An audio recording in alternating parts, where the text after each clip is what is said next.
এখানে জামাত এনসিপি যদি আমি ধরি, এদের জন্য জাতীয় পার্টি হুমকি। দেখেন এখন যতদিন পর্যন্ত ইলেকশন আলোচনা হচ্ছিল সবাই কিন্তু ধরে নিয়েছে যে জামাত হয় ক্ষমতায় যাবে, যার সম্ভাবনা আমার বিবেচনা 0.5%, আর না হয় সেকেন্ড হবে, তার সম্ভাবনা মোটামুটি ভালোই আছে। এটা আমার বিবেচনা ছিল আর কি। এনসিপি লাফালাফি করবে ইলেকশন আগের দিন পর্যন্ত, যেদিন ইলেকশন শেষ হবে ওই দিন ওনাদের ফাঁপানো বেলুনটা ফুস করে ফুটে যাবে, তারপরে এনসিপিটা খুঁজে পাবেন না, ইলেকশন দিন থেকেই শেষ। এই ছিল আমার বিশ্লেষণ। এখন ওটা চেঞ্জ হচ্ছে কিভাবে?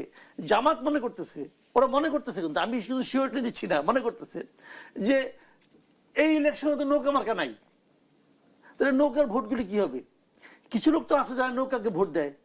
এখন তারা যদি সবাই জামাতকে ভোট দেয় তাহলে জামাত এই ইলেকশন হয়ে যাবে, তারা কিন্তু ক্ষমতায় চলে আসবে। তারা যদি বিএনপিকে ভোট দেয় তাহলে বিএনপি আরো এককভাবে ক্ষমতায় আসবে। তারা যদি জামাতকে ভোট দেয়, জাতীয় পার্টিকে ভোট দেয়, তখন কি হবে?